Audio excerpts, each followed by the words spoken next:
What's up, y'all? It's your girl Sang, and today I'm going to be taking a special request from my mom. She didn't ask me on YouTube, so I don't have a comment to clip for y'all. But basically, she was like, can you do a video, react to a video about what people ate food-wise in the biblical times? And I was like, sure, no problem. So I did like some quick like YouTube search to see what was out there. I found a video. It's about 10 minutes long. We can watch it together. Before we jump into it, because everything was pretty much in the Middle East, like Jerusalem and all that. So basically what I'm thinking right now, and from what I have read, right, I'm assuming they're eating those type of foods that's over there even today. I would say the only difference is you don't have the processed foods and you don't have foods pumped with chemicals, BS and nonsense, and all the natural things that's still around from that time period. I would assume that's what they're still eating, and it's kosher. So let's hop into this video and see what they used to eat in the biblical times. There are literally hundreds of food references in the Bible, but the Bible lists ingredients, not recipes. I want to bring history back to life, and I want to see what it tastes like. Okay. This is unbelievably good. My journey begins at Neot Kedumim, Israel, a nature preserve home to hundreds of plant species that thrived during biblical times. This is Tova Dickstein, a biblical food expert. Our food today, we are I didn't even know you can be a biblical food expert. I wonder what something like that salary, you know what, let me stop thinking in terms of money. Let me watch the video. As I say, we have ingredients that didn't exist at the time of the Bible. No chocolate, no coffee, no tea, nothing. So They didn't have coffee? can you believe it? Oh, that's wild. I would assume, okay, if they didn't have coffee, I would assume that they had tea, but I guess they didn't have tea either. That's crazy. I'm a coffee addict. There was a point in time, quick story, super quick, when my dad had died, I was a person that didn't drink pop and stuff a lot. Like, I would have coffee, but it would be like 1 cup a day. When he died, when I tell you my whole day was just coffee and pop after he died. Like, nonstop. Like, I was starting to have heart problems because I could feel it just randomly beating throughout the day, like a little too hard throughout my chest. I was having trouble sleeping because it would be like 4 in the morning and I'd be wired. And I'd be like, I guess I have to get sleep because I have to get sleep. And I try to force myself asleep. And it was bad. My skin was destroyed. I had to go on a detox. And I went cold turkey. So for a whole month, my first month, I was extremely cranky. I was irritable. It was horrible. And then by the time I got to month 2, it started calming down a little bit. Month 3, I was cool. And then from there, I forgot how many months. I think it was like another month or 2 after that.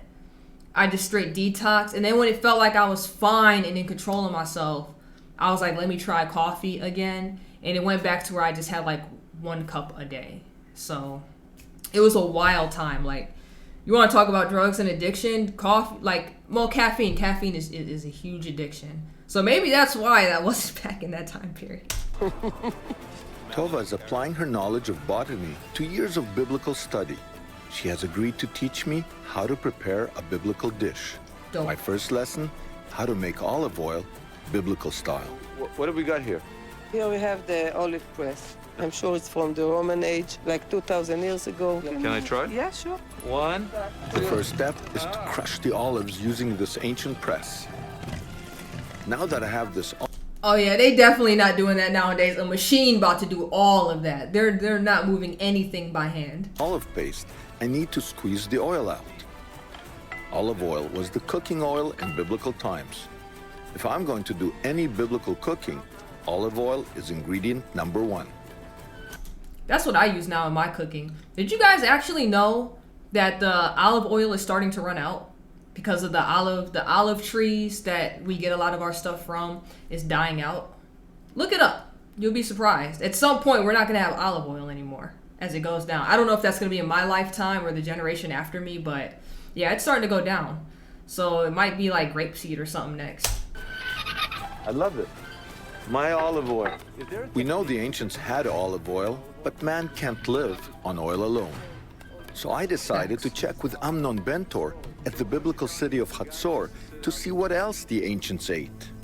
Incredibly, he has discovered actual food remains. These are storage houses. So what kind of food did you find here? Chita, or wheat. Wheat. So this was basically for storing You wheat? see, we have nearly 100 kilos of it. That's quite a lot. Really? Yeah. Wheat was the gourmet grain of the ancient world, and from the book of Genesis to the book of Revelations, it is constantly praised. But what else can Hatzor tell us about biblical food?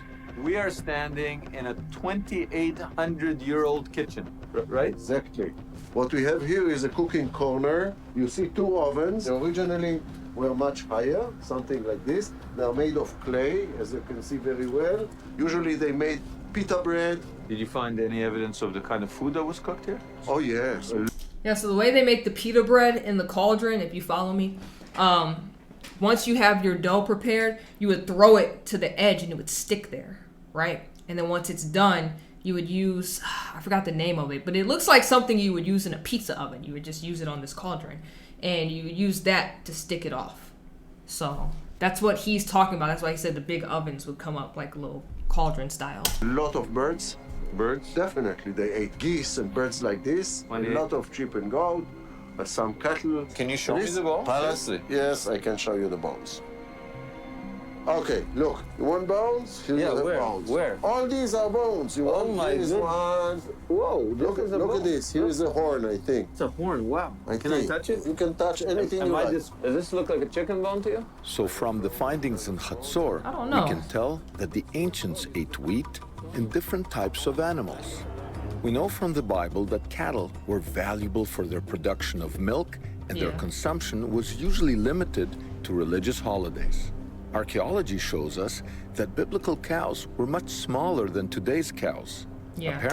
Everything is so mass produced and just made messed up now. They're pumping everything full of hormones because due to so many people on Earth, like you have to make things bigger to give out to more people. So for example, chickens. Chickens now, like how big the chickens are now, chickens aren't supposed to be that big. They're pumping them with those hormones. And then there's actually medical studies linked to that when you start seeing issues like in kids and stuff from eating, if they eat a lot of chicken, it's coming from chickens with hormones. Apparently, some of these creatures still exist. So I'm going to try and find some. Looking for biblical cows. I think these are the types that actually charge you. He's got big horns. The truth is, those are not biblical cows. They're too big. Way too big. That's an interesting thing, archaeologically speaking.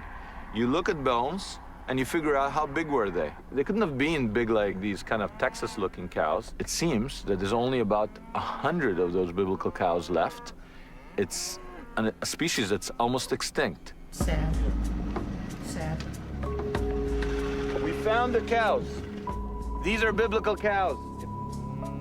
They don't look like other cows, really, actually. There's only 100 of these cows left in the world. To learn Yeah, more those about look what different. the ancients ate, I'm going to the mountain fortress of Masada. Guy Stiebel has uncovered some really interesting food remains. Masada was built by King Herod the Great as a refuge in case of rebellion. It's both a lavish palace and a formidable fortress. Here, Herod's regal appetite is well represented. You've got the fish sauce from south of Spain, you've got wine produced in south of Italy, apples from a place called Comé. So he's sitting there in the middle of the desert. He's having apples from northern Italy, wine from southern Italy. I mean, this is a discerning palate. It's good to be king. Eating like a king. 75 years after Herod's death, Jewish rebels made a last stand here against Roman authority. I know Herod the Great lived like a king, but what I want to know is how did the rebels live? You know, we were talking palaces. This is not a palace. This is part of the defense Wall. Wall. Yes, we're in the casement wall. in the wall itself. Yes. And this is real life. This is a real living quarter of one of the defenders. Yes. What we have behind us, this is a silo where they kept their grain and wheat. Right. Nothing was reconstructed. So this- You could see the walls. This is original plaster. And this is a place where you would place your oil lamp. And you have a niche, if you'd like a closet. And if you look here, this is a a stove or a cooking place. A real little stove. You Yeah. came home, you wanted a tea. Mm-hmm. You know. And you would cook here. And again, Masada is so special.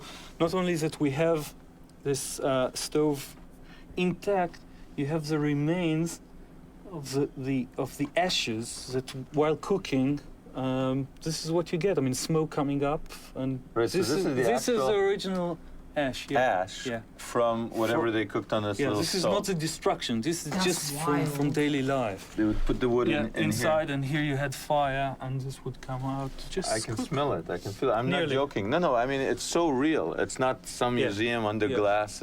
Why is it so well preserved here? We're in the middle of the desert, and because of this aridness and it's so dry, things will preserve here. I'm talking about thousands of years. So this is part of working at Masada. Everything seems to preserve. Archaeology doesn't get better than this. Eh? No, it can't. That's dope. That's so dope. And it looked like we had 6:45. It looked like at one point before he got there, you see these little tour groups right here. This looks like a tour group to me. I would love to go on something like this. Even before I became Christian, I wanted to go to Jerusalem like really bad and just take all the tours and do the stuff. It was destined for me to do this. I just know it was. It was destined for me to do this. But at some point, I do want to go over to Jerusalem and just see everything. Hey, if any of y'all down to come, let me know in the comment section. Because I've told my boyfriend this before, and I told him again recently. And every time I've been telling him throughout the years, he'd be like, man, good luck with that. I'm not going. Because we all know all the stuff that goes on over there. Man, I'm going. I'm back with Tova for my hands-on biblical cooking Ooh, they about to session. make the meal I mean, now. instead of just digging things up, you're bringing them back to life, right? Yeah, that's what I'm doing, exactly. Tova's going to teach me to make a dish with biblical We are ingredients. doing fava beans had mentioned in the Bible few times. The fava bean is mentioned in the Bible? Yeah. Oh, yeah? In what context? Eskel.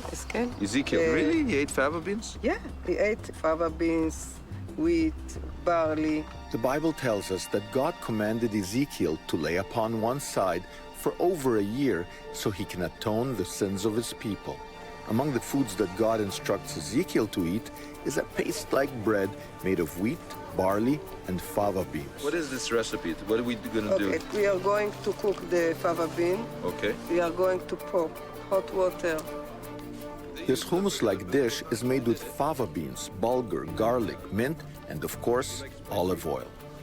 Wait. This is the olive oil. The olive oil I made? Yeah, I can get into this biblical cooking. the dish is ready. This looks biblical. I'm sorry, this looks biblical. Okay, sprinkle. Maybe we'll mix it. No, I like it like You that. like it like this? I like it like that. Okay. Beautiful. That's like really close to looking like hummus. That's really what that's looking like. Why don't you taste it first?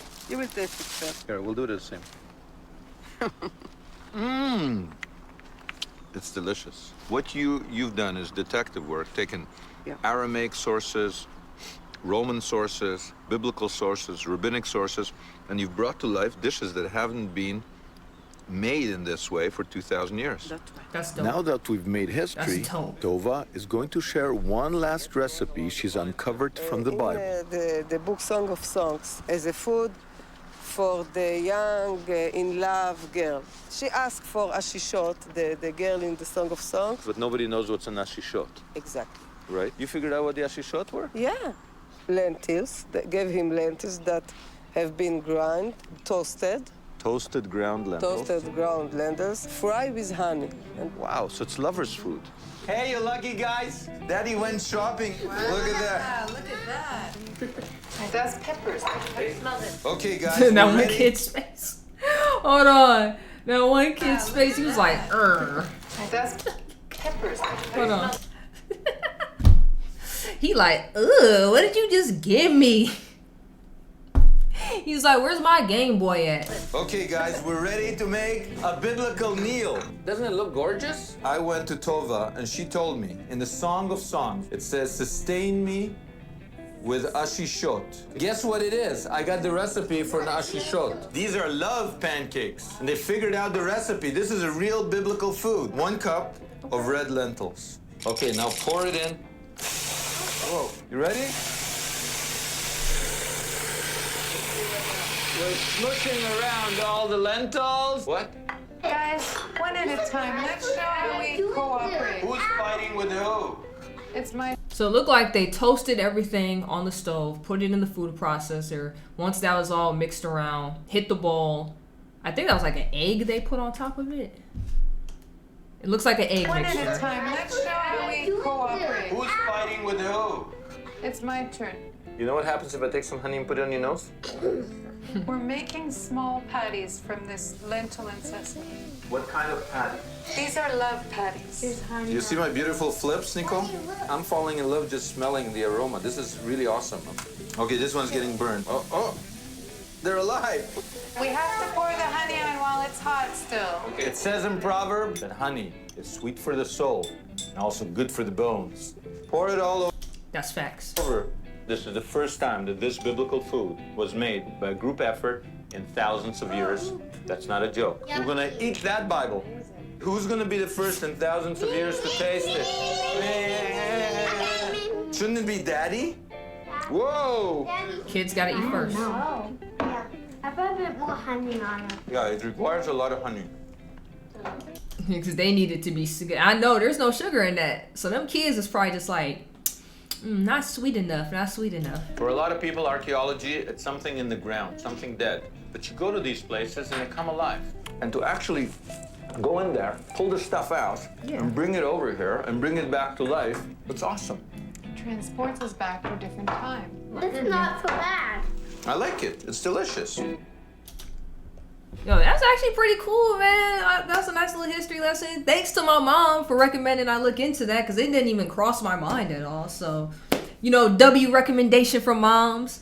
But if you guys want to see me react to more content like this, let me know in the comment section down below. And if you have your own recommendations, go ahead and let me know in the comment section below.